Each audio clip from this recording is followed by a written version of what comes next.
చూడాలంటే దాని లోతుని మనం ఎవరివి చూడలేమన్నమాట. అయితే ఇప్పుడు మనకి ఎంతవరకు అవసరమో అంతవరకు ఏవైతే ప్రాథమిక లక్ష్యాలు మనకైతే ఉన్నాయో వాటిని ఫుల్ఫిల్ చేయడానికి నేను ప్రయత్నిస్తానండి. ఈ అవకాశం ఇచ్చిన కృష్ణమూర్తి గారికి, ఈ గ్రూప్ ఫెసిలిటేటర్స్ అందరికీ నేను కృతజ్ఞతలు తెలియజేస్తున్నాను.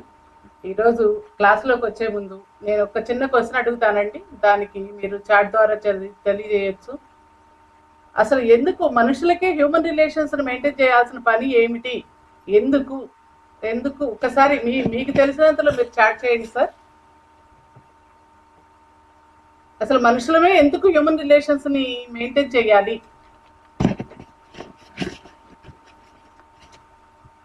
ఎవరు చాట్ చేయలేదు, ఎవరు యాక్టివ్ గా లేరు ఇంకా.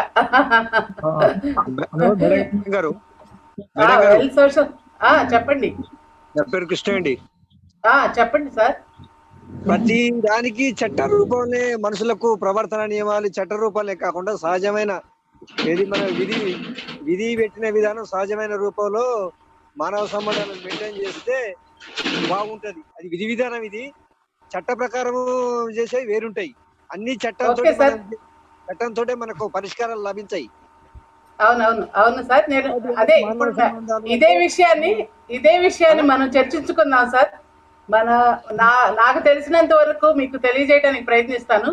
అసలు హ్యూమన్ రిలేషన్స్ చట్టబద్ధంగా అమలు చేసేవి కాదు, ఎవరికి వాళ్ళు సెల్ఫ్ గా వాటిని డెవలప్ చేసుకునే అనమాట హ్యూమన్ రిలేషన్స్ అనేవి. అసలు హ్యూమన్ రిలేషన్స్ ఎందుకు మెయింటైన్ చేయాలి? సృష్టిలో ఇతర జీవులన్నీ ఉన్నాయి కదా, అవి కూడా వాటి రిలేషన్స్ మెయింటైన్ చేస్తున్నాయ్యా. ఈ ప్రకృతిలో ప్రతి జీవికి ఇంపార్టెన్స్ ఉంది కదా, అవన్నీ ఎంతవరకు చేస్తున్నాయి? దీని గురించి మనం ఒక్కసారి ఆలోచిస్తే సార్, అవన్నీ కూడా వాటి బతుకు తెరువు కోసమే, వాటి ఆకలి తీర్చుకోవడం కోసమో లేదా ఈ రోజు వరకు బ్రతకటం కోసమే ఆలోచిస్తాయి. కాబట్టి ఈ రోజు వాటి ఆహార సంపాదన కోసమే పరిమితం అయ్యాయి. కాబట్టి వాటి రిలేషన్స్ పరిమితంగానే ఉంటాయి. కానీ మనిషికి ఇతర జీవులకి డిఫరెన్స్ ఏంటి అని అంటే, మన యొక్క బుద్ధి, ఆలోచనలు అవి మాత్రమే మనని ఈ ప్రకృతిలో ఇతర జీవుల నుంచి మనల్ని వేరు చేశాయి. మన బుద్ధి, ఆలోచనలు, జ్ఞానము అనేవి ఈ మూడు మాత్రము మనం ఇతర జీవుల కన్నా ఉన్నత స్థానంలో ఉండడానికి మనకి సహాయపడింది. కాబట్టి ఆలోచనలు, బుద్ధి, జ్ఞానం అనేవి మనం హ్యూమన్ రిలేషన్స్, మానవుడు అనేవాడు సంఘజీవి. ఆ సంఘ జీవితంలో అనేక రిలేషన్స్ తో ముడిపడి ఉంటాయి కాబట్టి ఆ సంఘజీవిగా ఉన్నప్పుడు అనేక రిలేషన్స్ మెయింటైన్ చేయాలి. కాబట్టి ఇప్పుడు మనం ఈ హ్యూమన్ రిలేషన్స్ గురించి మాట్లాడుకుంటున్నామండి. మామూలుగా హ్యూమన్ రిలేషన్స్ గురించి చెప్పాలంటే, దేహం అనేది అణువుల సముదాయము, మనస్సు ఆలోచనల సముదాయము, బుద్ధి అవగాహన సముదాయము, అలాగే జ్ఞానం అనేది అనుభవాల సముదాయంగా చెప్పవచ్చును. ఈ నాలుగు మాత్రమే మనిషిని మన ప్రకృతిలో ఇతర జీవుల కన్నా మనని వేరుగా చేసి పక్కన పెట్టాయి. ఈ బుద్ధి, జ్ఞానము, ఆలోచనలతో మనం ఎంత ఉన్నతంగాను, ఎంత హ్యూమన్ సొసైటీకి ఉపయోగపడేగాను, లేదా సొసైటీని మనకు ఉపయోగపడేగా తీర్చిదిద్దుకుంటామో అవే హ్యూమన్ రిలేషన్స్ అనమాట. సరే, ఇప్పుడు హ్యూమన్ రిలేషన్స్ అంటే మనకి సంబంధించిన ఇది. ఇప్పటి వరకు మనం ఈ రిలేషన్స్ ని ఎలా మెయింటైన్ చేయాలి, మనం మంచి హ్యూమన్ బీయింగ్ గా ఉండాలంటే ఏం చేయాలి అనేది మన ముందు ఉన్న ప్రశ్న అనమాట. ఆ హ్యూమన్ రిలేషన్స్ అవసరం ఏంటి, అసలు దేనికి, వీటి గురించి ఇప్పుడు ప్రత్యేకంగా ఎందుకు మాట్లాడుకుంటున్నాము? ఇంతకు ముందంతా హ్యూమన్ రిలేషన్స్ గురించి మాట్లాడుకుంటున్నావా? ఇంతకు ముందు సొసైటీలో ఇది ఉందా? హ్యూమన్ రిలేషన్స్ గురించి మాట్లాడుకోవాల్సిన ఆవశ్యకత ఉందా అంటే, నేను దీని గురించి చెప్పాలంటే లేదని చెప్తానండి. ఎందుకనంటే మన భారతీయ కుటుంబ వ్యవస్థ అంతా కూడా సాంప్రదాయబద్ధకంగా వివాహ వ్యవస్థ ద్వారా, ఉమ్మడి కుటుంబ వ్యవస్థ ద్వారా రూపాంతరం చెందుతూ వచ్చింది. ఆ రూపాంతరం చెందే దాంట్లో అక్కడ ఉన్న లక్ష్యము, వాళ్ళకి ఉన్న లక్ష్యం ఏదైతే ఉందో అది ఉమ్మడి లక్ష్యంగా మాత్రమే ఉన్నది. ఆ ఉమ్మడి లక్ష్యం కోసమే అందరూ ప్రయత్నిస్తూ ఉంటాం. కాబట్టి అక్కడ పెద్దగా రిలేషన్స్ ని మనం మెయింటైన్ చేయాల్సిన అవసరం, కానీ అంటే కుటుంబకు సంబంధించిన లక్ష్యాన్ని అందరి లక్ష్యంగా ఎంచుకుంటున్నాం. కాబట్టి ఆ రోజుల్లో పెద్దగా హ్యూమన్ రిలేషన్స్ మెయింటైన్ చేయాల్సిన అవసరం లేకుండా ఉంది. కానీ ఇప్పుడు ఎందుకు మనం హ్యూమన్ రిలేషన్స్ మెయింటైన్ చేయాల్సిన అవసరం వచ్చింది? ఇప్పుడు పర్సనాలిటీ డెవలప్మెంట్లో దీన్ని ఎందుకు ప్రత్యేకంగా ప్రస్తావిస్తున్నాము అని అంటే, మానవుడు ఆటవిక స్థాయి నుంచి ఆధునికతను సంతరించుకున్నాడు. ఆధునికత సంతరించుకొని ఆధిపత్యం కోసం పోరాడాడు. ఆధిపత్య స్థాయి నుంచి ఇప్పుడు మనం ఉన్న కంఫర్ట్ జోన్కి వచ్చాము. కంఫర్ట్ జోన్కి వచ్చినప్పుడు కంఫర్ట్ జోన్లో మనల్ని ఏం చేసుకుంటున్నాం అన్నది అందరూ ప్రశ్నించవలసిన విషయం. కంఫర్ట్ జోన్ అనేది మన మనసుల్ని బంధించామా లేదా మనల్ని మనం బంధించుకున్నామా? ఈ బంధించుకున్న నేపథ్యంలోనే హ్యూమన్ రిలేషన్స్ అనేవి ప్రశ్నార్థకంగా మారినయా అన్నది నా ప్రశ్న అండి. దానికి నేను చిన్న ఉదాహరణతో చెప్తాను. ఇప్పుడు నేను ఇంతకు ముందు చెప్పినట్టు భారత కుటుంబ వ్యవస్థ గురించి చెప్పినప్పుడు ఇప్పుడు పిల్లలు ఎవరికి తెలియకపోవచ్చు కూడా బహుశా. మా కాలంలో ఉన్నప్పుడైతే అన్నదమ్ములు, ఉమ్మడి కుటుంబాలు అక్కడక్కడ చిన్న చిన్న గొడవలు జరుగుతూ ఉండేవి అనమాట.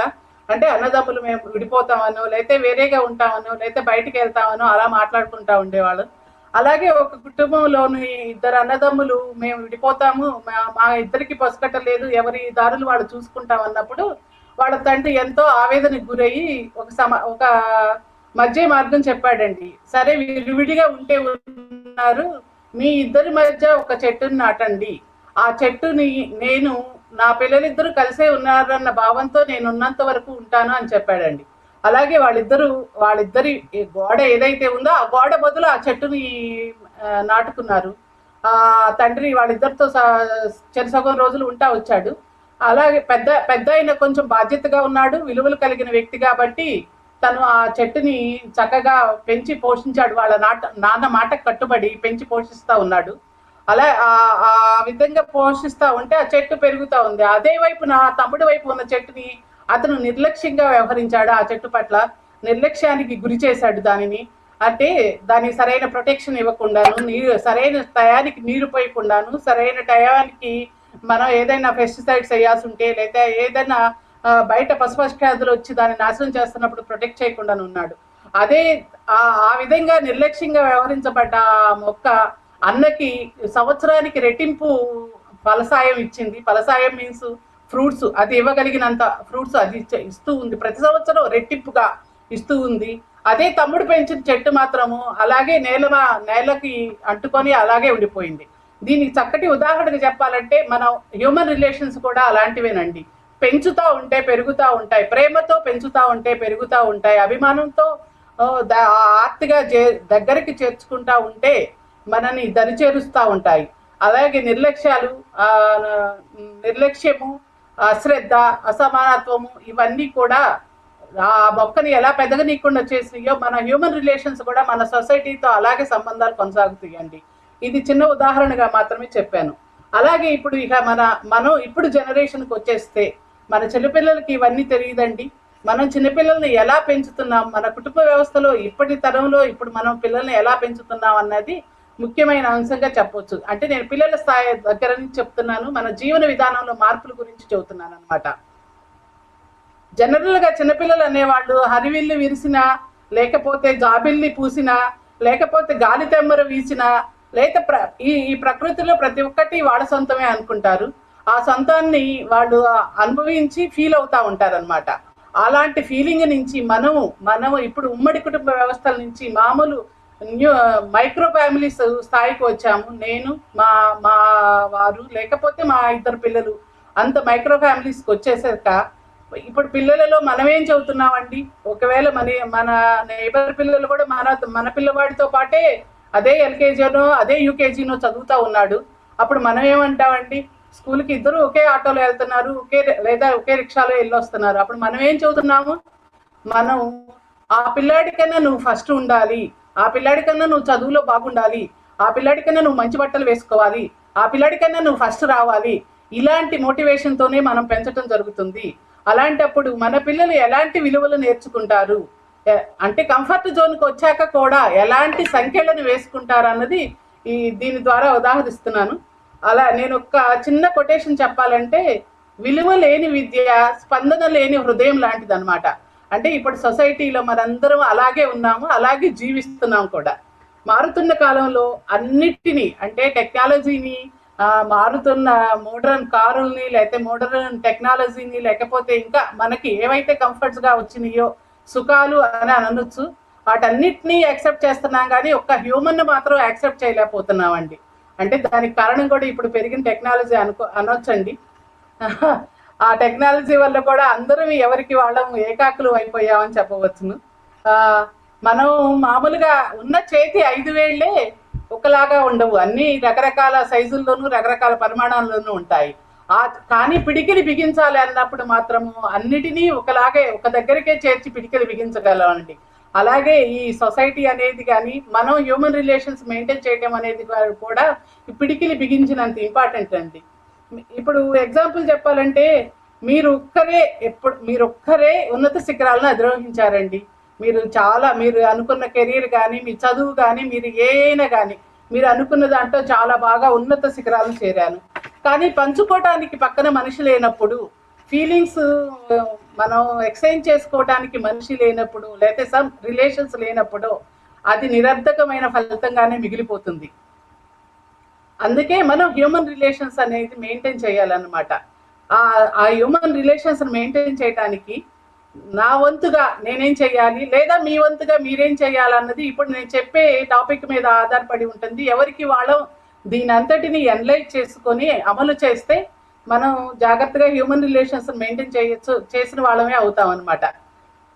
నేనేం చేయాలి అని అంటే సొసైటీలో నేను ఏమి ఆశిస్తున్నానో సొసైటీ నుంచి అలాగే నేను ఉండటానికి ప్రయత్నించాలి. మొదటిగా సొసైటీ నుంచి నేను ఏం ఆశిస్తున్నానో అదే నేను సొసైటీకి ఇవ్వటానికి ప్రయత్నించాలన్నమాట. అలా నేను ఏమి ఇవ్వకుండా నేను ఏమీ పొందలేను సొసైటీ నుంచి. అంటే ఇచ్చుకునేది పుచ్చుకునే ధోరణిని ఫస్ట్ అలవాటు చేసుకోవాలి. అలాగే ఇప్పుడు మనం ఈ సొసైటీలో మన మనుగడ సాగించేటప్పుడు ఎలా ఉండాలి అని అంటే జ్ఞానం మనం ఏం మాట్లాడాలో చెప్తుంది, సంస్కారం ఎలా మాట్లాడాలో చెప్తుంది, సామర్థ్యం ఏమి మాట్లాడాలో చెబుతుంది, తెలివి ఏమి మాట్లాడకూడదో చెప్తుంది.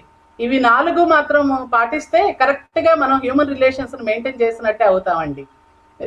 ఇవన్నీ కూడా ఇప్పుడు నేను ముందు చెప్పిన జ్ఞానం ఏం మాట్లాడాలో చెప్తుంది, సంస్కారం ఎలా మాట్లాడాలో చెబుతుంది, సామర్థ్యం ఏం మాట్లాడాలో చెబుతుంది, అలాగే తెలివి ఎలా మాట్లాడకూడదో చెప్తుంది. ఇవన్నీ కూడా హ్యూమన్ రిలేషన్స్తో ముడిపడి ఉన్నాయి అన్నమాట. మనం ఒక మనిషిగా ఎలా హ్యూమన్ రిలేషన్స్ మెయింటైన్ చేయాలి అని అంటే మనం మన ఒక ఫ్యామిలీ మెంబర్గా మనం తీసుకుంటే మన పిల్లలతో ఎలా ఉంటున్నాం, మన తల్లిదండ్రులతో ఎలా ఉంటున్నాము, లేదా మన తోడబుట్టిన వాళ్ళతో ఎలా ఉంటున్నాము, అలాగే మన భార్యాభర్తల మధ్య సంబంధం ఎలా ఉంది, ఉద్యోగులతో మన బాస్ కానీ లేదా మన సహోద్యోగులతో కానీ ఎలా ఉంటున్నాము, లేదా మన ఫ్రెండ్స్తో ఎలా ఉంటున్నాము అనే దాని మీద హ్యూమన్ రిలేషన్స్ ఆధారపడి ఉంటాయండి. అంటే మనం మన తల్లిదండ్రులతో ఎంత వినయంగా ఉంటున్నాము, తల్లిదండ్రుల పద్ధతులని ఆచారాలని మనం ఏ విధంగా పాటిస్తున్నాము, వాళ్ళ అడుగుజాడల్లో నడిచి ఎంత ఉన్నతిని సాధిస్తున్నాము అన్న దాని మీద మనం ఒక మంచి కుమార్తెగా ఉంటాము, కుమారుడిగా ఉంటాము. అలాగే మన పిల్లలతో ఎంత ప్రేమగా ఉన్నాము, పిల్లల్ని ఎంత ప్రేమగా చూసాము, పిల్లలకి ఏం తెలియదండి. 5 సంవత్సరాల వరకు ప్రేమగా పెంచాలి, చాలా ప్రేమగా పెంచాలి, రాజులాగా పెంచాలన్నమాట. అంటే ఏం అడిగితే అది ఇచ్చేటట్టు, అంటే 5 సంవత్సరాల లోపు వాళ్ళే కింగులు మన ఇంట్లో, అలాగే పెంచాలి. ఆ తర్వాత 16 ఏళ్ల వరకు బానిసలాగా పెంచాలి, 16 ఏళ్ల నుంచి ఫ్రెండ్స్ లాగా పెంచాలి. అలా మనం ఈ రూల్స్ని పాటిస్తూ ఉంటే మనం పిల్లలతో ఎలా ఉండాలి అని తెలుస్తుందండి. ఒకవేళ ఈ విషయంలో ఏదైనా పిల్లల విషయంలో పొరపాటు జరిగినా, వాళ్ళు ఏదైనా తెలియక పొరపాటు జరిగినా క్షమించే గుణాన్ని అలవాటు చేసుకోవాలి. అలాగే మన తోడబుట్టిన వాళ్ళతో ఎలా ఉండాలి, తోడబుట్టిన వాళ్ళతో మనం చిన్నప్పుడు అందరం కలిసిమెలిసే ఉంటామండి. అందరం చక్కగానే అసలు ఒకళ్ళని ఉండలేము అన్నట్టే ప్రవర్తిస్తూ ఉంటాము.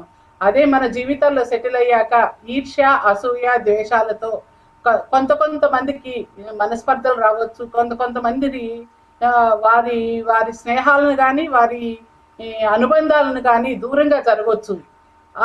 అది కూడా మన హ్యూమన్ రిలేషన్స్ మీద బాగా ఎఫెక్ట్ చేస్తుంది. అలాగే మనం ఉద్యోగులతో ఎలా ఉంటాము అంటే మనం ఒక కంపెనీని నడుపుతున్నాము, ఒక ఆర్గనైజేషన్ నడుపుతున్నాము, దానికి టీం వర్క్ ఎలా చేయించాలి, ఆ టీం వర్క్లోని మన లక్ష్యాలు ఏంటి, మన లక్ష్యం నిర్మించుకున్నప్పుడు మన సబార్డినేట్స్తో ఎలా మాట్లాడాలి, సబార్డినేట్స్తో ఏ విధంగా వర్క్ చేయించుకోవాలి అంటే అంటే సున్నితత్వంతో ఎలా మెలగాలి అనే విషయాల మీద మనం ఎంత వర్క్ తీసుకోగలమో సబార్డినేట్ నుంచి అలాగే ఉంటుందండి.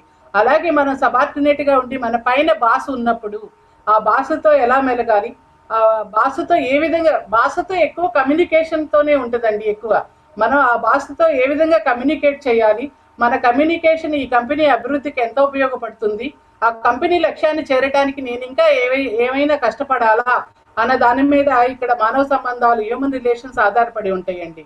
అలాగే భార్యాభర్తల మధ్య సంబంధాలను చెప్పుకోవాలంటే ఇప్పుడు ఇద్దరు భార్యాభర్తలు ఇద్దరు ఉద్యోగం చేసే లైఫ్ స్టైల్కి వచ్చేసాం కాబట్టి ఇద్దరు కష్టపడుతున్నారు, ఇద్దరు ఎవరెవరి వర్క్ షెడ్యూల్లో వాళ్ళు కష్టపడి వస్తున్నారు. అంటే ఇక్కడ ఎక్స్పెక్టేషన్స్ అంటే భార్య అంటే ఇలాగే ఉండాలి, భర్త అంటే ఇలాగే ఉండాలి, లేదా ఇలాంటి వాటిని భర్త అమలుపరచాలి, లేదా భార్య ఇలాంటి వాటిని అమలుపరచాలి అన్న కన్స్ట్రక్టెడ్ ఎక్స్పెక్టేషన్స్ ఉన్నప్పుడు రిలేషన్స్ దెబ్బతింటాయండి. తను కూడా నాతో పాటే వర్క్ చేసి వస్తుంది, నేను కూడా ఈ తన పనిలోను లేదా ఇంటి పనుల్లోనూ లేదా పిల్లల పనుల్లోనూ అన్నిటిలోనూ సమమైన భాగం పంచుకుంటే తనకి కొద్దిగా రిలీఫ్గా ఉంటుంది, తన్ని కంఫర్ట్ జోన్లో ఉంచగలుగుతాను అని ఎవరైనా సరే ఇద్దరు భార్య భర్త ఇద్దరు ఆలోచించగలిగినప్పుడు వాళ్ళిద్దరి మధ్య రిలేషన్స్ చాలా చక్కగా ఉంటాయండి. అలాగే ఫ్రెండ్స్ మధ్య ఎలా ఉండాలి, ఫ్రెండ్స్ మధ్య మనం ఎలా ఉండాలి అని అంటే ఫ్రెండ్స్ మధ్య ఎలాగైనా ఉండవచ్చండి. మనం మన ఫ్రెండ్ని గురించి ఏం ఆలోచిస్తున్నాము, ఏం ఆశిస్తున్నాము అవన్నీ మనం ఇవ్వగలగాలి. ఫన్ను, జాయ్ఫుల్, లేకపోతే ఫీలింగ్ షేరింగ్ చేసుకోవటం కానీ, లేకపోతే ఏమన్నా చిన్న చిన్న సహాయ సహకారాలు అందించుకోవటం కానీ, లేదంటే వాళ్ళతోటే మన జీవితం ఎక్కువ టైం గడపాల్సి వచ్చినప్పుడు మనం కొద్దిగా సాక్రిఫైస్ చేయటం కానీ, ఇవన్నీ ఫ్రెండ్స్తో ఉన్నప్పుడు మన ఫ్రెండ్షిప్ బాండింగ్ అనేది చాలా బాగా ఏర్పడుతుంది. వాటి ద్వారా మనం సొసైటీలో ఇద్దరు ఫ్రెండ్స్ మధ్య రిలేషన్స్ మెరుగుపరచడానికి బాగా ఉపయోగపడుతుందండి. ఇప్పుడు మనం హ్యూమన్గా ఏ విధంగా ఉండాలి, మనం హ్యూమన్గా అనేక రోల్స్ను ప్లే చేస్తున్నాం కాబట్టి ఈ సొసైటీలో ఎలా ఉండాలి అన్నది బ్రీఫ్గా చెప్పానండి. మనం ఫ్యామిలీతో ఎలా ఉండాలి, పిల్లలతో ఎలా ఉండాలి, భార్యాభర్తల మధ్య సంబంధాలు ఎలా ఉండాలి, మన తల్లిదండ్రులతో మనం ఎలా బిహేవ్ చేయాలి, అలాగే మన తోడబుట్టిన వారితో ఎలా ఉండాలి, మనం ఉద్యోగస్తులుగా ఒక రోల్ పోషిస్తున్నప్పుడు ఉద్యోగంలో ఎలాంటి రోల్ పోషించాలి, మన భాషకి మనం ఏ విధమైన కమ్యూనికేట్ చేయగలగాలి, ఇవన్నీ కూడా మేజర్ రోల్ పోషిస్తాయండి. ఇక ఫ్రెండ్స్ విషయంలో చెప్పేది ఏముందండి, చాలా 16 ఏళ్ల నుంచి 30 ఏళ్ల వరకు ఫ్రెండే లోకం, ఫ్రెండే దైవం, ఫ్రెండే అన్నీ అవుతుంది. కాబట్టి అన్నిటినీ షేర్ చేసుకోవచ్చు, అన్ని పన్నులు, అన్ని జాయిలు, అన్ని సాడ్లు, అన్ని షేరింగ్స్ ఫ్రెండ్స్ మధ్య ఉంటాయి. ఆ బాండింగ్ని ఎవరివి విడదీయలేని దాన్ని అది అలాగే కొనసాగాలి అంటే మనం ఏమి ఇవ్వగలమో వాళ్ళ ఎదుటి ఫ్రెండ్ నుంచి ఏం తీసుకోగలమో అవి ఎక్స్చేంజ్ అవుతూ ఉంటే ఆ రిలేషన్ చాలా బాగుంటుందండి. మనం ఇంకా ఇక్కడ చాలా ముఖ్యమైన ఇంపార్టెంట్ విషయం చెప్పాల్సి వస్తేనండి, ఈ సంబంధాలన్నిటినీ కాపాడుకుంటూ ఉండాలి అని అంటే కమ్యూనికేషన్ అనేది చాలా ఇంపార్టెంట్. కమ్యూనికేషన్ మీదే మన రిలేషన్స్ అన్నీ ఆధారపడి ఉంటాయి. మనం బాగా కమ్యూనికేట్ చేయగలిగినప్పుడే ఈ రిలేషన్స్ అన్నిటినీ మెయింటైన్ చేస్తాము. ఒక సామెత కూడా ఉంది కదండి, మాట అనేది తూటా కన్నా పదునైనది అని, లేదా కత్తి కన్నా పదునైనది అని అంటాం కదా. మనం మాట్లాడేటప్పుడు ఎలా ఉండాలి, మనం మాట్లాడే మాట ఇతరులకి ఎలా చేరాలి, మనం మాట్లాడే విషయం ఇతరులకి ఏమన్నా ఇబ్బంది కలిగించేదా లేదా ఇతరులకి ఏమన్నా ఉపయోగపడేదైతేనే మాట్లాడాలా. అలాగే పిల్లలకు కూడా కమ్యూనికేట్ చేసేటప్పుడు మన భావాలని, మన ఆలోచనలని అర్థమయ్యేటట్టు ఎక్స్ప్రెస్ చేయగలగాలి. అలాగే మన తల్లిదండ్రులకి మన ఇబ్బందులను చెప్పగలగాలి. మన ఇబ్బందులు అంటే ఇప్పుడు పిల్లలందరూ మమ్మల్ని చూడటం లేదు, మమ్మల్ని నెగ్లెక్ట్ చేశారు, మమ్మల్ని ఇక్కడ ఉంచారు, అక్కడ ఉంచారు, మా పిల్లలకి మాట్లాడటానికి టైం లేదు అనేది మనందరం ఫీల్ అయ్యే విషయం అండి. అది ఒక్కసారి వాళ్ళ పాయింట్ ఆఫ్ వ్యూలో ఆలోచిస్తే ఇప్పుడు బ్రతుకు బండి అంతా పరుగులమయం అయిపోయింది. ఉరుకు పరుగుల జీవితంలో వాళ్ళకున్న ప్రయారిటీస్ని బట్టి, వాళ్ళకున్న ప్రయారిటీస్ అంటే కుటుంబ జీవనము, రోజువారీ కార్యక్రమాలు జరుపుకున్నాక తప్పకుండా మనకి సమయం ఇస్తారండి. మనం పాజిటివ్ యాటిట్యూడ్తో ఉండాలి పిల్లల పట్ల. అది కలిగి ఉన్నప్పుడే మనం కూడా వారికి న్యాయం చేయగలిగినట్టు అవుతాము, వారు మనకి న్యాయం చేయగలిగిన వారు అవుతారు. ఈ కమ్యూనికేషన్ విషయంలో అలాగే ఉద్యోగ ఏ విషయంలో ఏంటి, ఏ సంబంధాన్ని కొనసాగించాలన్నా communication is very important, very very very important role play చేస్తుంది. అలాగే మనం ఈ కమ్యూనికేషన్ విషయంలో ఎలా ఉండాలంటే వినేటప్పుడు వినయంగా ఉండేటప్పుడు మర్యాదగా ఉండాలి, అడిగేటప్పుడు ఆప్యాయతతో అడగాలి, సమాధానం చెప్పేటప్పుడు సంస్కారంగా చెప్పాలి, అలాగే కాదు అని చెప్పాల్సి వచ్చినప్పుడు కొంచెం సంయమనంతో వ్యవహరించాలి. ఇలా ఉంటే మనం కమ్యూనికేట్ బాగా చేయగలిగినట్టేనండి మన ఎదుటి వాటితో. ఆ కమ్యూనికేట్ చేయగలిగినప్పుడు గ్యాప్ అనేది ఉండదు, దానితో రిలేషన్స్ అనేవి పాడవటం ఏమీ ఉండదు. ఈ ఒక్క విషయాన్ని మనం ఇంత సున్నితమైన విషయాన్ని జాగ్రత్తగా గమనిస్తే మనం మన రిలేషన్స్ అన్నిటినీ చాలా చక్కగా మెయింటైన్ చేయవచ్చు అనమాట. అలాగే మనం కమ్యూనికేషన్ ఎలా పెంచుకోవాలి ఏంటి, అసలు హ్యూమన్ రిలేషన్స్ ఎలా మెయింటైన్ చేయాలి, మన రోల్ ఏంటో చెప్పామండి. అలాగే ఈ హ్యూమన్ రిలేషన్స్ అలా అసలు ఎందుకు దెబ్బతింటాయి, అలాగే మనం ఎలా పెంపొందించుకోవాలన్న విషయాన్ని కూడా నేను ఎక్స్ప్లెయిన్ చేస్తానండి. అసలు హ్యూమన్ రిలేషన్స్ ఎందుకు దెబ్బతింటాయి అంటే మనం ఎక్స్పెక్టేషన్స్ ఎక్కువ పెంచుకోవటం. ఎక్స్పెక్టేషన్స్ పెంచుకోవటం అని అంటే మన తల్లిదండ్రుల మీదో, లేదా మన పిల్లల మీదో, లేదా మన ఫ్రెండ్స్ మీదో, లేదా మనం ఏదైనా పని చెప్పిన వాళ్ళ మీదో, అంటే బాస్గా ఉన్నప్పుడు మనం ఏదైనా పని అలాట్ చేసినప్పుడు ఆ పని గురించి లేదా మనం చెప్పిన విషయాన్ని గురించి మనం ఎక్కువ ఎక్స్పెక్ట్ చెయ్యటం.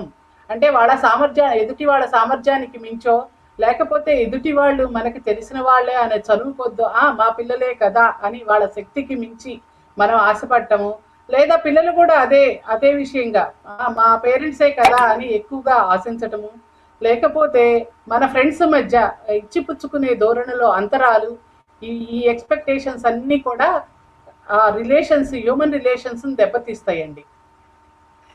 అలాగే ఇంకొక మేజర్ రోల్ పోషించే ఏంటి అంటే హ్యూమన్ రిలేషన్స్ విషయంలో ఎమోషన్స్ అనేవి చాలా మేజర్ రోల్ పోషిస్తాయి హ్యూమన్ రిలేషన్స్ దెబ్బతింటంలో. అంటే మనం తన కోపమే తనకు శత్రువు అన్నట్టు మన కోపాన్ని కానీ, లేదా మన ఎమోషన్స్ కానీ, మన ఫీలింగ్స్ని కానీ మనం కంట్రోల్ చేసుకోలేనప్పుడు హ్యూమన్ రిలేషన్స్ అన్నీ దెబ్బతింటాయండి. ఇప్పుడు ఒక పాప స్కూల్కి రెడీ అవుతుంది, హడావుడిగా ఉంది, ఉదయం పూట ఇంట్లో అందరికీ తెలిసిన విషయమే, చాలా మంది హడావుడి పడతా ఉంటారు. పాప స్కూల్కి వెళ్ళాలి, క్యారియర్ సర్దించాలి, అలాగే అదే టైంలో హస్బెండ్ కూడా స్కూల్కి వెళ్ళాలి, తన వర్క్కి తను వెళ్ళాలి. ఆ టైంలోనే ఇద్దరి పనులను కోఆర్డినేట్ చేయడానికి ఆ ఇల్లాలు చాలా హడావుడి పడతా ఉంటుంది. ఆ హడావుడి పడిన సందర్భంలో గబక్కన ఆ టేబుల్ మీద కూర్చొని టిఫిన్ చేస్తున్నప్పుడు గబక్కన కూర ఒలికిపోయింది, అతని షర్ట్ మీద పడింది. ఆ షర్ట్ మీద పడినప్పుడు ఆ ఎమోషన్ని ఆ పాప మీద చూపించాడు. అంటే ఆ పాపని గట్టిగా అరవటం, దెబ్బలాడటం జరిగింది. ఆ పాప మూతి ముడుచుకుంది. అలాగే స్కూల్కి తీసుకెళ్ళాడు. అలాగే ఆ ఎమోషన్ని క్యారీ చేసుకెళ్ళి ఆఫీస్లో ప్రదర్శించాడు. అదే సాయంకాలం వరకు కొనసాగింది. మళ్ళీ తిరిగి ఇంటికి వచ్చి అదే దాన్ని భార్య మీద చూపించాడు. అంటే టోటల్గా ఇక్కడ ఎంత మందితో చైన్ లింక్ ఉన్న సంబంధాలన్నిటిలోనూ అతను ఆ రిలేషన్ దెబ్బతీసే విధంగా ప్రవర్తించాడు. అంటే ఈ ఎమోషన్ని నేను కంట్రోల్ చేసుకునే విషయంలో కూడా మనకి కొద్దిగా విఘ్నత ఉండాలి. విఘ్నత అని అంటే అది ఎందుకు జరిగింది, అది పొరపాటున జరిగిందా లేదా కావాలని జరిగిందా అన్న విఘ్నత ఒక్క నిమిషం ఆలోచించినట్టయితే ఇప్పుడు వాళ్ళ పాప దగ్గర నుంచి, బాసు దగ్గర నుంచి, వాళ్ళ వైఫ్ దగ్గర నుంచి, ఇంకా ఈ మధ్యలో ఎవరెవరైతే అతనితో సంబంధం నెరిపిన వాళ్ళందరితో రిలేషను దెబ్బతినకుండా అతని మీద చెడు అభిప్రాయం రాకుండా ఉంటుంది. అందుకే మనం ఎమోషన్స్ ఎదుటి వారి మీద ప్రదర్శించేటప్పుడు కొద్దిపాటి విఘ్నతతో వ్యవహరించాలి. అలాగే ప్రాబ్లమ్స్ మనం అసలు మనుషులుగా జీవనం కొనసాగించేటప్పుడు రోజువారీ కార్యక్రమంలో కానీ, సెట్టింగ్స్లో కానీ, మనం ఏర్పరచుకున్న పని నిర్దేశంలో కానీ అనేక కష్ట నష్టాలను ఎదుర్కొంటూ ఉంటాము. లేదా ఎగ్జాంపుల్, ఒక బిజినెస్లో నీకు చాలా లాస్ వస్తుంది, కోల్పోవాల్సి వస్తుంది, ఆర్థికంగా చాలా లాస్ పడతాము. ఆ ప్రాబ్లమ్స్ అప్పుడు కూడా మన రిలేషన్, ఆ ఎమోషన్స్, ఆ ఫ్రస్ట్రేషన్స్ అన్నీ కూడా మన ఫ్యామిలీ మెంబర్స్ మీద కానీ, మన ఫ్రెండ్స్ మీద కానీ, మన తల్లిదండ్రుల మీద కానీ, మన పిల్లల మీద కానీ చూపించకూడదు. ఈ ప్రాబ్లమ్స్ అన్ని వస్తూ ఉంటాయి. వాటిని ఓవర్కమ్ చేయడానికి గల కారణాలు ఏంటినో వాటిని అన్వేషించాలి. వాటిని అన్వేషించిన తర్వాత ఆ ప్రాబ్లం సాల్వింగ్ కావాల్సిన మెథడ్స్ ఏంటో మన కుటుంబ సహాయంతో వాటి అన్నిటినీ పరిగణలోకి తీసుకొని మనం దానిని ఆ పరిస్థితి నుంచి బయటపడడానికి చూడాలన్నమాట. అలాగే మనం ఎదుటి వారిలో ఉండి ఆ ప్రాబ్లంని అంచనా వేయలేకపోవడం. ఇప్పుడు మన ఫ్రెండ్ని ఒక పని అడిగాము, ఆ పని చేసి పెట్టాల్సిందే కంపల్సరీ అని అడిగాము, కానీ అతని కండిషన్స్ ఏంటి, అతను చేయగలడా లేడా, అతనికి ఆ పరిస్థితులన్నీ సహకరిస్తున్నాయా లేదా అన్నది మనం ఆలోచించకుండా, లేదు నాకు ఆ పని మాత్రం 10 నిమిషాల్లోనే కావాలి అంటే, జనరల్గా ఫ్రెండ్స్ని అయితే దబాయిస్తూ ఉంటాం కదా, నాకు ఆ పని 10 నిమిషాల్లోనే కావాలి, నువ్వు ఇప్పుడు చేస్తే కానీ కుదరదు, అసలు ఇప్పుడు చేస్తేనే నేను ముందుకెళ్ళలేను అన్న థ్రెట్ని పెట్టినప్పుడు ఆ ఫ్రెండ్ ఎలాంటి పరిస్థితుల్లో ఉన్నాడు, ఆ ఫ్రెండ్ కండిషన్స్ ఏంటి, అతను వీటన్నిటిని సమర్థించగలడా లేడా అన్నది ఒక్క నిమిషం అతన్ని షూ పాయింట్లో ఉండి మనం ఆలోచించగలుగుతున్నాను. హ్యూమన్ రిలేషన్స్ అనేది చాలా పెద్ద సబ్జెక్టు. దాన్ని తరచి చూడాలంటే దాని లోతుని మనం ఎవరివి చూడలేమన్నమాట. అయితే ఇప్పుడు మనకి ఎంతవరకు అవసరమో అంతవరకు ఏవైతే ప్రాథమిక లక్ష్యాలు మనకైతే ఉన్నాయో వాటిని ఫుల్ఫిల్ చేయడానికి నేను ప్రయత్నిస్తానండి. ఈ అవకాశం ఇచ్చిన కృష్ణమూర్తి గారికి, ఈ గ్రూప్ ఫెసిలిటేటర్స్ అందరికీ నేను కృతజ్ఞతలు తెలియజేస్తున్నాను. ఈరోజు క్లాస్లోకి వచ్చే ముందు నేను ఒక చిన్న క్వశ్చన్ అడుగుతానండి, దానికి మీరు చాట్ ద్వారా తెలియజేయచ్చు. అసలు ఎందుకు మనుషులకే హ్యూమన్ రిలేషన్స్ని మెయింటైన్ చేయాల్సిన పని ఏమిటి, ఎందుకు ఒకసారి మీకు తెలిసినంతలో మీరు చాట్ చేయండి సార్. అసలు మనుషులమే ఎందుకు హ్యూమన్ రిలేషన్స్ని మెయింటైన్ చేయాలి?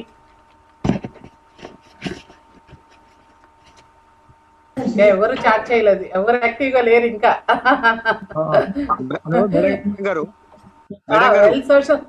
చెప్పండి. కృష్ణ అండి. చెప్పండి సార్. ప్రతి దానికి చట్ట రూపంలో మనుషులకు ప్రవర్తన నియమాలు చట్ట రూపాలే కాకుండా సహజమైన ఏది మన విధి పెట్టిన విధానం సహజమైన రూపంలో మానవ సంబంధాలను మెయింటైన్ చేస్తే బాగుంటది. అది విధి విధానం, ఇది చట్ట ప్రకారం చేసేవి వేరుంటాయి. అన్ని చట్టంతో మనకు పరిష్కారాలు లభించాయి. అవును సార్. నేను అదే ఇదే విషయాన్ని మనం చర్చించుకుందాం సార్. నాకు తెలిసినంత వరకు మీకు తెలియజేయడానికి ప్రయత్నిస్తాను.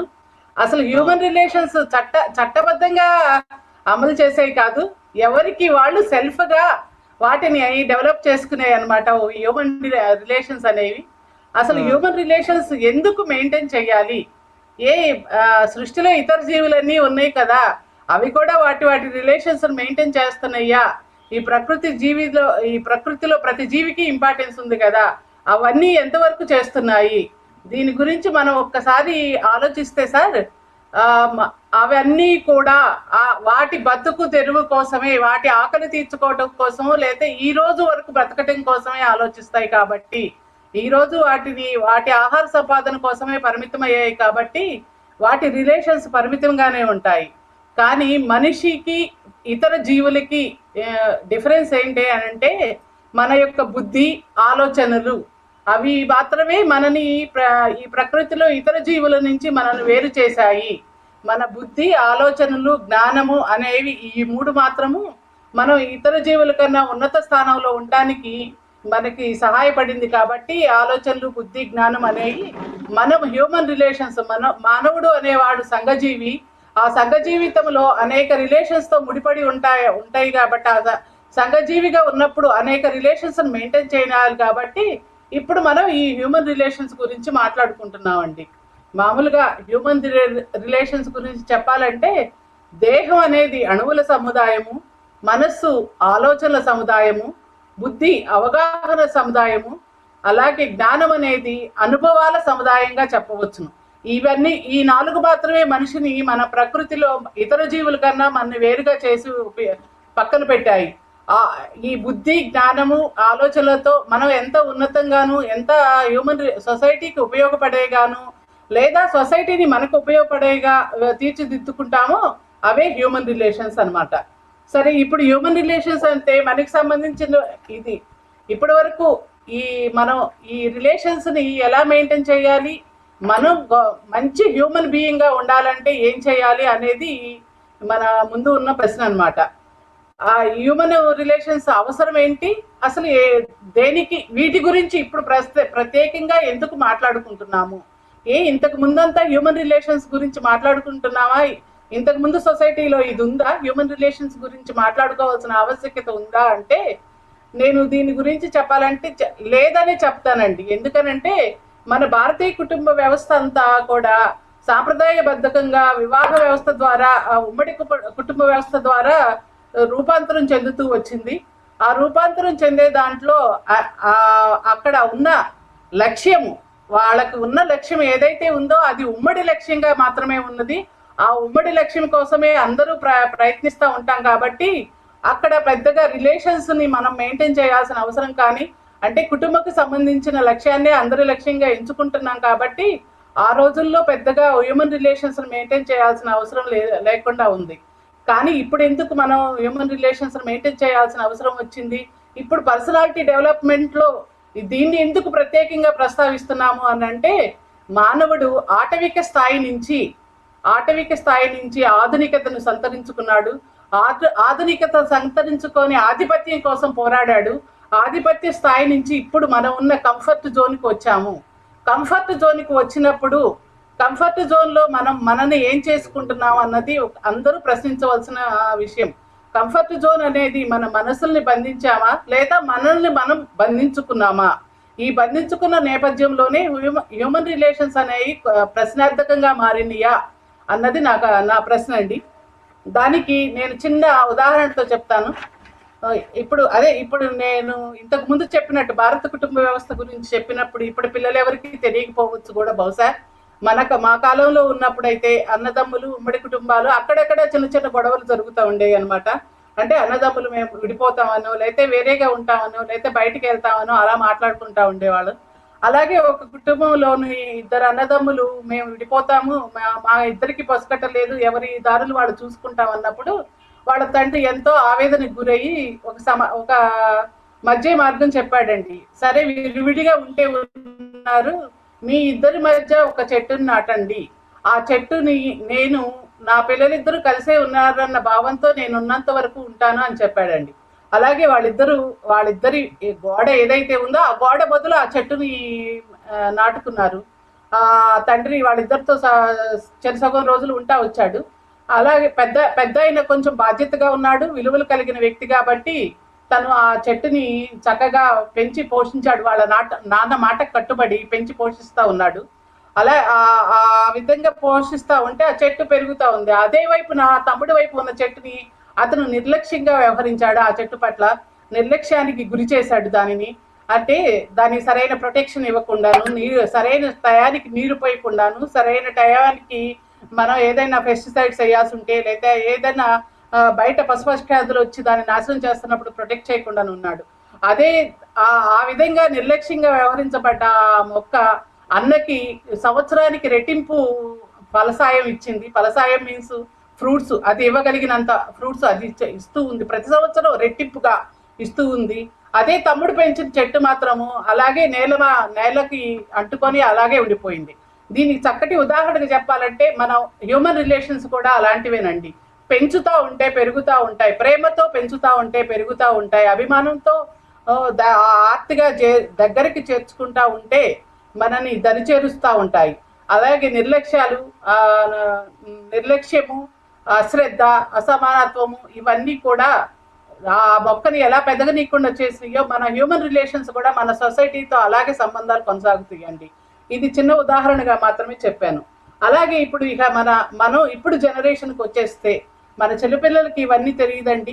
మనం చిన్నపిల్లల్ని ఎలా పెంచుతున్నాం, మన కుటుంబ వ్యవస్థలో ఇప్పటి తరంలో ఇప్పుడు మనం పిల్లల్ని ఎలా పెంచుతున్నాం అన్నది ముఖ్యమైన అంశంగా చెప్పొచ్చు. అంటే నేను పిల్లల స్థాయి దగ్గర నుంచి చెప్తున్నాను, మన జీవన విధానంలో మార్పుల గురించి చెబుతున్నాను అనమాట. జనరల్ గా చిన్నపిల్లలు అనేవాళ్ళు హరివిల్లు విరిసినా, లేకపోతే జాబిల్లి పూసినా, లేకపోతే గాలి తెమ్మర వీసినా, లేక ఈ ప్రకృతిలో ప్రతి ఒక్కటి వాళ్ళ సొంతమే అనుకుంటారు. ఆ సొంతాన్ని వాళ్ళు అనుభవించి ఫీల్ అవుతా ఉంటారు అనమాట. అలాంటి ఫీలింగ్ నుంచి మనము ఇప్పుడు ఉమ్మడి కుటుంబ వ్యవస్థల నుంచి మామూలు న్యూ మైక్రో ఫ్యామిలీస్ స్థాయికి వచ్చాము. నేను, మా మా వారు, లేకపోతే మా ఇద్దరు పిల్లలు, అంత మైక్రో ఫ్యామిలీస్కి వచ్చేసాక ఇప్పుడు పిల్లలలో మనం ఏం చెబుతున్నామండి? ఒకవేళ మన నైబర్ పిల్లలు కూడా మన పిల్లవాడితో పాటే అదే ఎల్కేజీనో అదే యూకేజీనో చదువుతూ ఉన్నాడు. అప్పుడు మనం ఏమంటామండి? స్కూల్కి ఇద్దరు ఒకే ఆటోలో వెళ్తున్నారు, లేదా ఒకే రిక్షాలో వెళ్ళి వస్తున్నారు. అప్పుడు మనం ఏం చెబుతున్నాము? మనం ఆ పిల్లాడికన్నా నువ్వు ఫస్ట్ ఉండాలి, ఆ పిల్లాడికన్నా నువ్వు చదువులో బాగుండాలి, ఆ పిల్లాడికన్నా నువ్వు మంచి బట్టలు వేసుకోవాలి, ఆ పిల్లాడికన్నా నువ్వు ఫస్ట్ రావాలి, ఇలాంటి మోటివేషన్తోనే మనం పెంచడం జరుగుతుంది. అలాంటప్పుడు మన పిల్లలు ఎలాంటి విలువలు నేర్చుకుంటారు, అంటే కంఫర్ట్ జోన్కి వచ్చాక కూడా ఎలాంటి సంఖ్యలను వేసుకుంటారు అన్నది దీని ద్వారా ఉదాహరిస్తున్నాను. అలా నేను ఒక చిన్న కొటేషన్ చెప్పాలంటే, విలువ లేని విద్య స్పందన లేని హృదయం లాంటిది అనమాట. అంటే ఇప్పుడు సొసైటీలో మనందరం అలాగే ఉన్నాము, అలాగే జీవిస్తున్నాం కూడా. మారుతున్న కాలంలో అన్నిటినీ, అంటే టెక్నాలజీని, మారుతున్న మోడర్న్ కారుల్ని, లేకపోతే మోడర్న్ టెక్నాలజీని, లేకపోతే ఇంకా మనకి ఏవైతే కంఫర్ట్స్గా వచ్చినాయో సుఖాలు అని అనొచ్చు, వాటన్నిటినీ యాక్సెప్ట్ చేస్తున్నాం, కానీ ఒక్క హ్యూమన్ మాత్రం యాక్సెప్ట్ చేయలేకపోతున్నామండి. అంటే దానికి కారణం కూడా ఇప్పుడు పెరిగిన టెక్నాలజీ అనొచ్చండి. ఆ టెక్నాలజీ వల్ల కూడా అందరం ఎవరికి వాళ్ళం ఏకాకులు అయిపోయామని చెప్పవచ్చును. మనం మామూలుగా ఉన్న చేతి 5 వేళ్లే ఒకలాగా ఉండవు, అన్ని రకరకాల సైజుల్లోనూ రకరకాల పరిమాణాల్లోనూ ఉంటాయి. కానీ పిడికిలి బిగించాలి అన్నప్పుడు మాత్రము అన్నిటినీ ఒకలాగే ఒక దగ్గరికే చేర్చి పిడికిలి బిగించగలమండి. అలాగే ఈ సొసైటీ అనేది కానీ మనం హ్యూమన్ రిలేషన్స్ మెయింటైన్ చేయడం అనేది కూడా పిడికిలి బిగించినంత ఇంపార్టెంట్ అండి. ఇప్పుడు ఎగ్జాంపుల్ చెప్పాలంటే, మీరు ఒక్కరే ఉన్నత శిఖరాలను అధిరోహించారండి. మీరు అనుకున్న కెరీర్ కానీ, మీ చదువు కానీ, మీరు ఏమైనా కానీ మీరు అనుకున్న దాంట్లో చాలా బాగా ఉన్నత శిఖరాలను చేరాను. కానీ పంచుకోవటానికి పక్కన మనిషి లేనప్పుడు, ఫీలింగ్స్ మనం ఎక్స్చేంజ్ చేసుకోవడానికి మనిషి లేనప్పుడు, లేకపోతే సమ్ రిలేషన్స్ లేనప్పుడు అది నిరర్ధకమైన ఫలితంగానే మిగిలిపోతుంది. అందుకే మనం హ్యూమన్ రిలేషన్స్ అనేది మెయింటైన్ చేయాలన్నమాట. ఆ హ్యూమన్ రిలేషన్స్ మెయింటైన్ చేయడానికి నా వంతుగా నేనేం చేయాలి, లేదా మీ వంతుగా మీరేం చేయాలన్నది ఇప్పుడు నేను చెప్పే టాపిక్ మీద ఆధారపడి ఉంటుంది. ఎవరికి వాళ్ళం దీని అంతటిని ఎనలైజ్ చేసుకొని అమలు చేస్తే మనం జాగ్రత్తగా హ్యూమన్ రిలేషన్స్ మెయింటైన్ చేసిన వాళ్ళమే అవుతాం అనమాట. నేనేం చేయాలి అని అంటే, సొసైటీలో నేను ఏమి ఆశిస్తున్నానో సొసైటీ నుంచి అలాగే నేను ఉండటానికి ప్రయత్నించాలి. మొదటిగా సొసైటీ నుంచి నేను ఏం ఆశిస్తున్నానో అదే నేను సొసైటీకి ఇవ్వటానికి ప్రయత్నించాలన్నమాట. అలా నేను ఏమి ఇవ్వకుండా నేనేమీ పొందలేను సొసైటీ నుంచి. అంటే ఇచ్చుకునేది పుచ్చుకునే ధోరణిని ఫస్ట్ అలవాటు చేసుకోవాలి. అలాగే ఇప్పుడు మనం ఈ సొసైటీలో మన జీవనం మనుగడ సాగించేటప్పుడు ఎలా ఉండాలి అని అంటే, జ్ఞానం మనం ఏం మాట్లాడాలో చెప్తుంది, సంస్కారం ఎలా మాట్లాడాలో చెప్తుంది, సామర్థ్యం ఏమి మాట్లాడాలో చెబుతుంది, తెలివి ఏమి మాట్లాడకూడదో చెప్తుంది. ఇవి 4 మాత్రం పాటిస్తే కరెక్ట్గా మనం హ్యూమన్ రిలేషన్స్ మెయింటైన్ చేసినట్టే అవుతామండి. ఇవన్నీ కూడా ఇప్పుడు నేను ముందు చెప్పిన జ్ఞానం ఏం మాట్లాడాలో చెప్తుంది, సంస్కారం ఎలా మాట్లాడాలో చెబుతుంది, సామర్థ్యం ఏం మాట్లాడాలో చెప్తుంది, అలాగే తెలివి ఎలా మాట్లాడకూడదో చెప్తుంది. ఇవన్నీ కూడా హ్యూమన్ రిలేషన్స్తో ముడిపడి ఉన్నాయి అన్నమాట. మనం ఒక మనిషిగా ఎలా హ్యూమన్ రిలేషన్స్ని మెయింటైన్ చేయాలి అని అంటే, మనం మన ఒక ఫ్యామిలీ మెంబర్గా మనం తీసుకుంటే మన పిల్లలతో ఎలా ఉంటున్నాం, మన తల్లిదండ్రులతో ఎలా ఉంటున్నాము, లేదా మన తోడబుట్టిన వాళ్ళతో ఎలా ఉంటున్నాము, అలాగే మన భార్యాభర్తల మధ్య సంబంధం ఎలా ఉంది, ఉద్యోగులతో మన బాస్ కానీ లేదా మన సహోద్యోగులతో కానీ ఎలా ఉంటున్నాము, లేదా మన ఫ్రెండ్స్తో ఎలా ఉంటున్నాము అనే దాని మీద హ్యూమన్ రిలేషన్స్ ఆధారపడి ఉంటాయండి. అంటే మనం మన తల్లిదండ్రులతో ఎంత వినయంగా ఉంటున్నాము, తల్లిదండ్రుల పద్ధతులని ఆచారాలని మనం ఏ విధంగా పాటిస్తున్నాము, వాళ్ళ అడుగుజాడల్లో నడిచి ఎంతో ఉన్నతిని సాధిస్తున్నాము అన్న దాని మీద మనం ఒక మంచి కుమార్తెగా ఉంటాము, కుమారుడుగా ఉంటాము. అలాగే మన పిల్లలతో ఎంత ప్రేమగా ఉన్నాము, పిల్లల్ని ఎంత ప్రేమగా చూసాము, పిల్లలకి ఏం తెలియదండి. 5 సంవత్సరాల వరకు ప్రేమగా పెంచాలి, చాలా ప్రేమగా పెంచాలి, రాజులాగా పెంచాలన్నమాట. అంటే ఏం అడిగితే అది ఇచ్చేటట్టు, అంటే 5 సంవత్సరాల లోపు వాళ్ళే కింగులు మన ఇంట్లో, అలాగే పెంచాలి. ఆ తర్వాత 16 ఏళ్ల వరకు బానిసలాగా పెంచాలి, 16 ఏళ్ల నుంచి ఫ్రెండ్స్ లాగా పెంచాలి. అలా మనం ఈ రూల్స్ని పాటిస్తూ ఉంటే మనం పిల్లలతో ఎలా ఉండాలి అని తెలుస్తుందండి. ఒకవేళ ఈ ఈ విషయంలో ఏదైనా పిల్లల విషయంలో పొరపాటు జరిగినా, వాళ్ళు ఏదైనా తెలియక పొరపాటు జరిగినా క్షమించే గుణాన్ని అలవాటు చేసుకోవాలి. అలాగే మన తోడబుట్టిన వాళ్ళతో ఎలా ఉండాలి, తోడబుట్టిన వాళ్ళతో మనం చిన్నప్పుడు అందరం కలిసిమెలిసే ఉంటామండి. అందరం చక్కగానే అసలు ఒకళ్ళని వీడి ఒకళ్ళని ఉండలేము అన్నట్టే ప్రవర్తిస్తూ ఉంటాము. అదే మన జీవితాల్లో సెటిల్ అయ్యాక ఈర్ష్య, అసూయ, ద్వేషాలతో కొంతమందికి మనస్పర్ధలు రావచ్చు. కొంతమందిని వారి వారి స్నేహాలను కానీ వారి అనుబంధాలను కానీ దూరంగా జరగవచ్చు. అది కూడా మన హ్యూమన్ రిలేషన్స్ మీద బాగా ఎఫెక్ట్ చేస్తుంది. అలాగే మనం ఉద్యోగులతో ఎలా ఉంటాము అంటే, మనం ఒక కంపెనీని నడుపుతున్నాము, ఒక ఆర్గనైజేషన్ నడుపుతున్నాము, దానికి టీం వర్క్ ఎలా చేయించాలి, ఆ టీం వర్క్లోని మన లక్ష్యాలు ఏంటి, మన లక్ష్యం నిర్మించుకున్నప్పుడు మన సబార్డినేట్స్తో ఎలా మాట్లాడాలి, సబార్డినేట్స్తో ఏ విధంగా వర్క్ చేయించుకోవాలి అంటే సున్నితత్వంతో ఎలా మెలగాలి అనే విషయాల మీద మనం ఎంత వర్క్ తీసుకోగలమో సబార్డినేట్ నుంచి అలాగే ఉంటుందండి.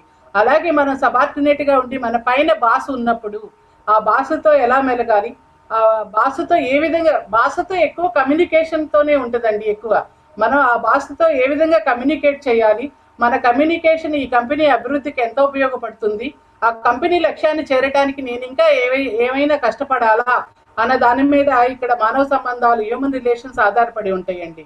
అలాగే భార్యాభర్తల మధ్య సంబంధాలను చెప్పుకోవాలంటే, ఇప్పుడు ఇద్దరు భార్యాభర్తలు ఇద్దరు ఉద్యోగం చేసే లైఫ్ స్టైల్కి వచ్చేసాం కాబట్టి ఇద్దరు కష్టపడుతున్నారు. ఇద్దరు ఎవరెవరి వర్క్ షెడ్యూల్లో వాళ్ళు కష్టపడి వస్తున్నారు.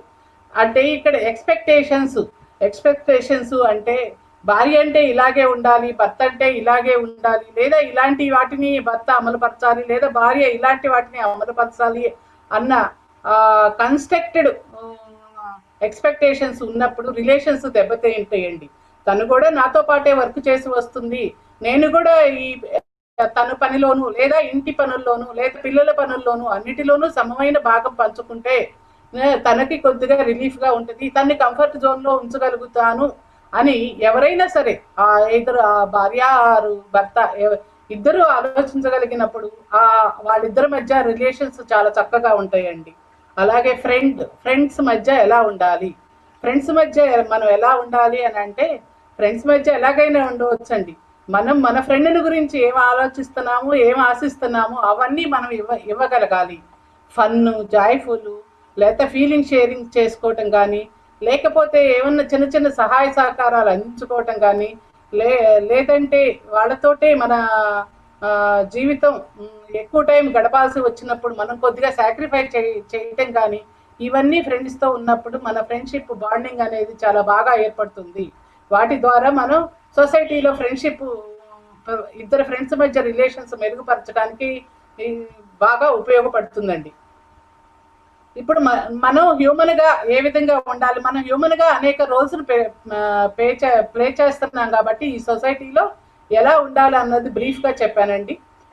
మనం ఫ్యామిలీతో ఎలా ఉండాలి, పిల్లలతో ఎలా ఉండాలి, భార్యాభర్తల మధ్య సంబంధాలు ఎలా ఉండాలి, మన తల్లిదండ్రులతో మనం ఎలా బిహేవ్ చేయాలి, అలాగే మన తోడబుట్టిన వారితో ఎలా ఉండాలి, మనం ఉద్యోగస్తులుగా ఒక రోల్ పోషిస్తున్నప్పుడు ఉద్యోగంలో ఎలాంటి రోల్ పోషించాలి, మన భాషకి మనం ఏ విధమైన కమ్యూనికేట్ చేయగలగాలి, ఇవన్నీ కూడా మేజర్ రోల్ పోషిస్తాయండి.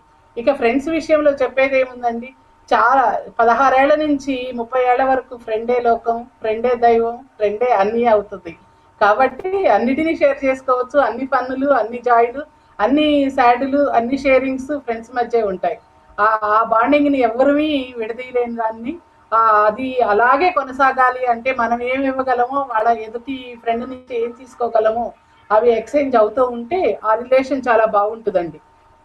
మనం ఇంకా ఇక్కడ చాలా ముఖ్యమైన ఇంపార్టెంట్ విషయం చెప్పాల్సి వస్తేనండి, ఈ సంబంధాలన్నిటినీ కాపాడుకుంటూ ఉండాలి అని అంటే కమ్యూనికేషన్ అనేది చాలా ఇంపార్టెంట్.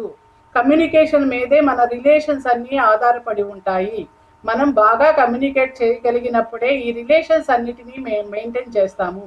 ఒక సామెత కూడా ఉంది కదండి, మాట అనేది తూటా కన్నా పదునైనది అని, లేదా కత్తి కన్నా పదునైంది అని అంటాం కదా. మనం మాట్లాడేటప్పుడు ఎలా ఉండాలి, మనం మాట్లాడే మాట ఇతరులకి ఎలా చేరాలి, మనం మాట్లాడే విషయం ఇతరులకి ఏమన్నా ఇబ్బంది కలిగించేదా, లేదా ఇతరులకి ఏమన్నా ఉపయోగపడేదైతేనే మాట్లాడాలా. అలాగే పిల్లలకు కూడా కమ్యూనికేట్ చేసేటప్పుడు మన భావాలని, మన ఆలోచనలని అర్థమయ్యేటట్టు ఎక్స్ప్రెస్ చేయగలగాలి. అలాగే మన తల్లిదండ్రులకి మన ఇబ్బందులను చెప్పగలగాలి.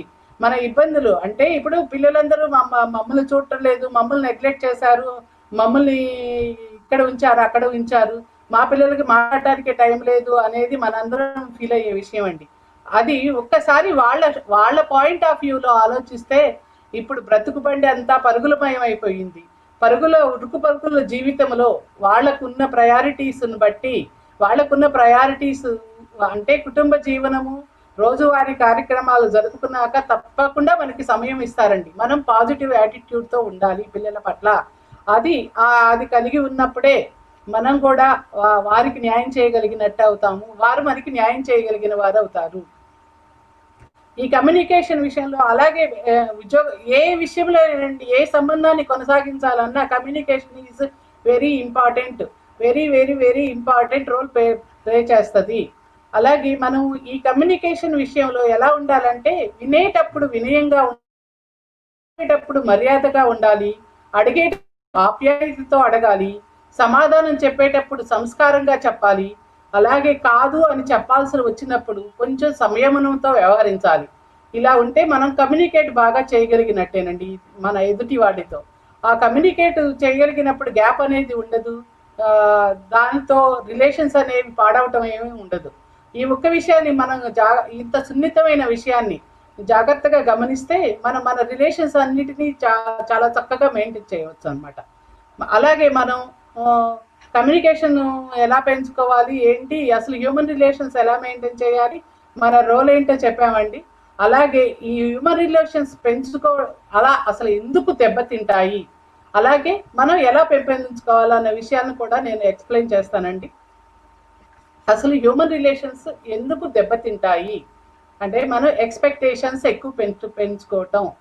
ఎక్స్పెక్టేషన్స్ పెంచుకోవటం అని అంటే, మన తల్లిదండ్రుల మీదో, లేదా మన పిల్లల మీదో, లేదా మన ఫ్రెండ్స్ మీదో, లేదా మనం ఏదైనా పని చెప్పిన వాళ్ళ మీద, అంటే బాస్గా ఉన్నప్పుడు మనం ఏదైనా పని అలాట్ చేసినప్పుడు ఆ పని గురించి, లేదా మనం చెప్పిన విషయాన్ని గురించి మనం ఎక్కువ ఎక్స్పెక్ట్ చెయ్యటం. అంటే ఎదుటి వాళ్ళ సామర్థ్యానికి మించో, లేకపోతే ఎదుటి వాళ్ళు మనకి తెలిసిన వాళ్ళే అనే చదువు కొద్దో, మా పిల్లలే కదా అని వాళ్ళ శక్తికి మించి మనం ఆశపడటము, లేదా పిల్లలు కూడా అదే విషయంగా మా పేరెంట్సే కదా అని ఎక్కువగా ఆశించటము, లేకపోతే మన ఫ్రెండ్స్ మధ్య ఇచ్చిపుచ్చుకునే ధోరణిలో అంతరాలు, ఈ ఎక్స్పెక్టేషన్స్ అన్నీ కూడా హ్యూమన్ రిలేషన్స్ దెబ్బతీస్తాయండి. అలాగే ఇంకొక మేజర్ రోల్ పోషించే ఏంటి అంటే, హ్యూమన్ రిలేషన్స్ విషయంలో ఎమోషన్స్ అనేవి చాలా మేజర్ రోల్ పోషిస్తాయి హ్యూమన్ రిలేషన్స్ దెబ్బతింటంలో. అంటే మనం తన కోపమే తనకు శత్రువు అన్నట్టు, మన కోపాన్ని కానీ, లేదా మన ఎమోషన్స్ కానీ, మన ఫీలింగ్స్ని కానీ మనం కంట్రోల్ చేసుకోలేనప్పుడు హ్యూమన్ రిలేషన్స్ అన్నీ దెబ్బతింటాయండి. ఇప్పుడు ఒక పాప స్కూల్కి రెడీ అవుతుంది, హడావుడిగా ఉంది, ఉదయం పూట ఇంట్లో అందరికీ తెలిసిన విషయమే, చాలా మంది హడావుడి పడతా ఉంటారు. పాప స్కూల్కి వెళ్ళాలి, క్యారియర్ సర్దించాలి, అలాగే అదే టైంలో హస్బెండ్ కూడా స్కూల్కి వెళ్ళాలి, తన వర్క్కి తను వెళ్ళాలి. ఆ టైంలోనే ఇద్దరి పనులను కోఆర్డినేట్ చేయడానికి ఆ ఇల్లాలు చాలా హడావుడి పడతా ఉంటుంది. ఆ హడావుడి పడిన సందర్భంలో గబక్కన ఆ టేబుల్ మీద కూర్చొని టిఫిన్ చేస్తున్నప్పుడు గబక్కన కూర ఒలికిపోయింది, అతని షర్ట్ మీద పడింది. ఆ షర్ట్ మీద పడినప్పుడు ఆ ఎమోషన్ని ఆ పాప మీద చూపించాడు. అంటే ఆ పాపని గట్టిగా అరవటం, దెబ్బలాడటం జరిగింది. ఆ పాప మూతి ముడుచుకుంది. అలాగే స్కూల్కి తీసుకెళ్ళాడు. అలాగే ఆ ఎమోషన్ని క్యారీ చేసుకెళ్ళి ఆఫీసులో ప్రదర్శించాడు. అదే సాయంకాలం వరకు కొనసాగింది. మళ్ళీ తిరిగి ఇంటికి వచ్చి అదే దాన్ని భార్య మీద చూపించాడు. అంటే టోటల్గా ఇక్కడ ఎంత మందితో చైన్ లింక్ ఉన్న సంబంధాలన్నిటిలోనూ అతను ఆ రిలేషన్ దెబ్బతీసే విధంగా ప్రవర్తించాడు. అంటే ఈ ఎమోషన్ని నేను కంట్రోల్ కంట్రోల్ చేసుకునే విషయంలో కూడా మనకి కొద్దిగా విఘ్నత ఉండాలి.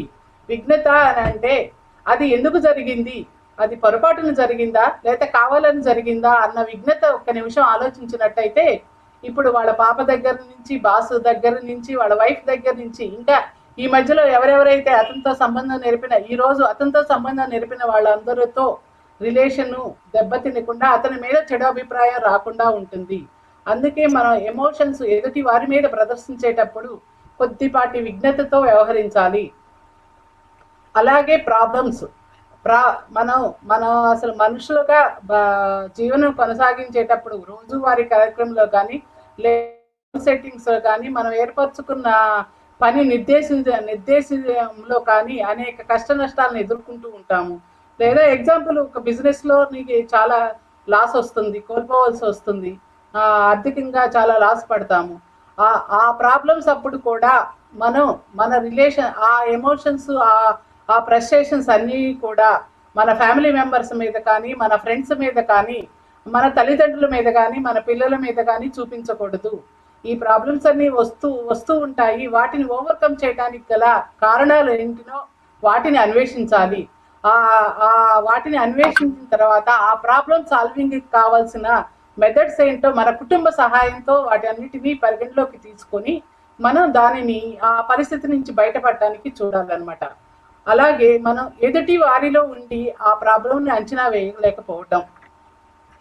ఇప్పుడు మన ఫ్రెండ్ని ఒక పని అడిగాము, ఆ పని చేసి పెట్టాల్సిందే కంపల్సరీ అని అడిగాము, కానీ అతని కండిషన్స్ ఏంటి, అతను చేయగలరా లేడా, అతనికి ఆ పరిస్థితులన్నీ సహకరిస్తున్నాయా లేదా అన్నది మనం ఆలోచించకుండా, లేదు నాకు ఆ పని మాత్రం 10 నిమిషాల్లోనే కావాలి అంటే, జనరల్గా ఫ్రెండ్స్ని అయితే దబాయిస్తూ ఉంటాం కదా, నాకు ఆ పని 10 నిమిషాల్లోనే కావాలి, నువ్వు ఇప్పుడు చేస్తే కానీ కుదరదు, అసలు ఇప్పుడు చేస్తేనే నేను ముందుకెళ్ళలేను అన్న థ్రెట్ని పెట్టినప్పుడు ఆ ఫ్రెండ్ ఎలాంటి పరిస్థితుల్లో ఉన్నాడు, ఆ ఫ్రెండ్ కండిషన్స్ ఏంటి, అతను వీటన్నిటిని సమర్థించగలడా లేడా అన్నది ఒక్క నిమిషం అతన్ని షూ పాయింట్లో ఉండి మనం ఆలోచించగలిగి